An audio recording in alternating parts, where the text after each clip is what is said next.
అది ఆయన నాయకత్వం మీద వాళ్ళకుండే నమ్మకం, ఆయన ఉంటే మీకు భరోసా, మీకు ఆయన ఉంటే మీకు ఏమి అవ్వదని స్త్రీకి.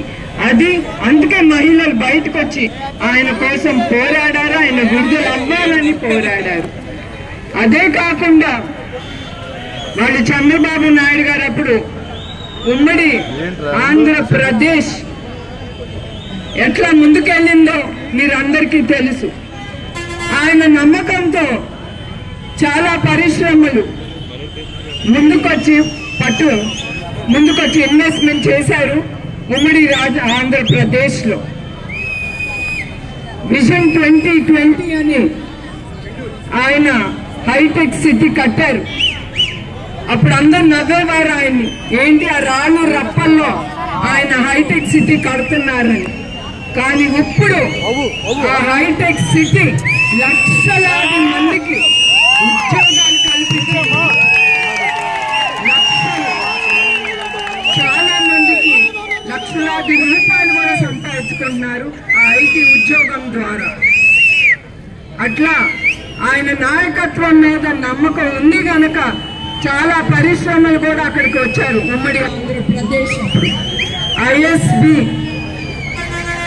ఇంకా చాలా కూడా అవి రావటం చాలా కష్టం. కానీ ఆయన ప్రజల కోసం, ప్రజల సంతోషం కోసం ఆయన రాత్రి పగలు కష్టపడి అవన్నీ తీసుకొచ్చారు. అంత ఈజీగా రారు అంత పెద్ద పెద్ద కంపెనీలు. ఆ నాయకత్వం అనేది నమ్మకం వస్తేనే ఎవరైనా ముందుకు వస్తారు. అట్లానే మన ఆంధ్రప్రదేశ్ విభజన అయిన తర్వాత మీ అందరికీ తెలుసు, వాళ్ళు కట్టుబట్టలతో మనందరినీ బయటికి పంపించేశారు, ఒక్క పైసా లేకుండా కూడా. అట్లాంటి ఆంధ్రప్రదేశ్ని ఆయన రాత్రి పగలు కష్టపడ్డారు. ఆ 14 ఏళ్ళుగా ఆయన సీఎంగా నేను చూశాను.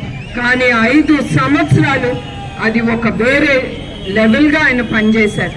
రాత్రి ఒట్టి 3 గంటలు 4 గంటలే పడుకునేవారు. ఏదో 5 సంవత్సరాల్లో ఏదో ఒకటి ప్రజలకి చెయ్యాలి అనే ఉత్సాహం అది నేను ఎప్పుడు చూడలేదు ఆయన్ని కూడా. ఆయన 5 ఏళ్ళు ఇప్పటికీ ఉండుంటే ఈ 5 ఏళ్ళు కూడా మన రాష్ట్రం పక్క రాష్ట్రాన్ని దూసుకెళ్ళిపోయేది, నంబర్ 1 స్టేట్గా మిగిలిపోయేది భారతదేశంలో.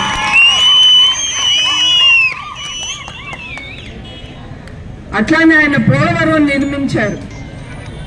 ఎందుకు నిర్మించి 72% అయిపోయిన తర్వాత ఆగిపోయింది. ఈ ప్రభుత్వం దాని ముందు తీసుకెళ్ళట్లేదు. పోలవరం అయిపోయిన తర్వాత అన్నదాతలకు ఇప్పుడు కరువు కాలం, నీళ్ళే లేవు, వాళ్ళకి ప్రజలకు కూడా నీళ్లు లేవు.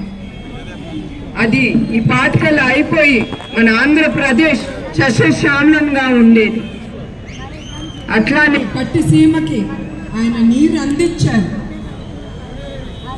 నదుల అనుసంధానంతో కూడా నీరు అందించారు. అట్లా చెప్పుకుంటా పోతే చాలా చేశారు. ఒకటే మన దురదృష్టం, ఈ 5 సంవత్సరాలు ఆయన లేరు. ఇప్పుడు ఈ రాష్ట్రం వచ్చి ఏమి అభివృద్ధి చేసిందండి? చాలా గొప్ప రాష్ట్రంగా మిగిలిపోతుంది ఆంధ్రప్రదేశ్. నంబర్ 1 రాష్ట్రం యావత్ భారతదేశంలో. దేనికి చెప్పండి మీరే.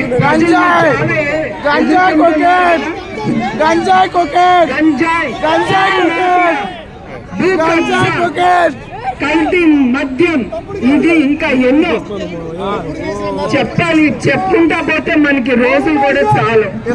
అవన్నీ చేసి చివరికి ఎవరండి వాళ్ళ జోబులు పట్టలు నింపుకుంటున్నారు. మన ప్రజలందరినీ, ఆంధ్రప్రదేశ్ ప్రజల్ని అంధకారంలో పడేస్తున్నారు. వాళ్ళకి ఒక దారి కూడా చూపించట్లేదు ప్రజలకి.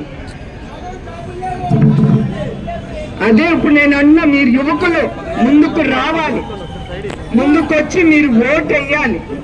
అదే నేను కోరుకునేది. ప్రతి ఒక్కరు మనం ముందుకొచ్చి ఓటు వేయాలి.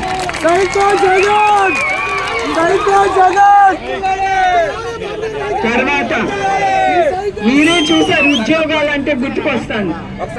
సమస్య లేని ఇల్లు ఉండదు, పరిష్కారం లేని సమస్య ఉండదు. బంధాలు గొప్పవి, బాధలు చిన్నవి. మీ సమస్యని మేము పరిష్కరిస్తాం. రండి, మాట్లాడుకుందాం.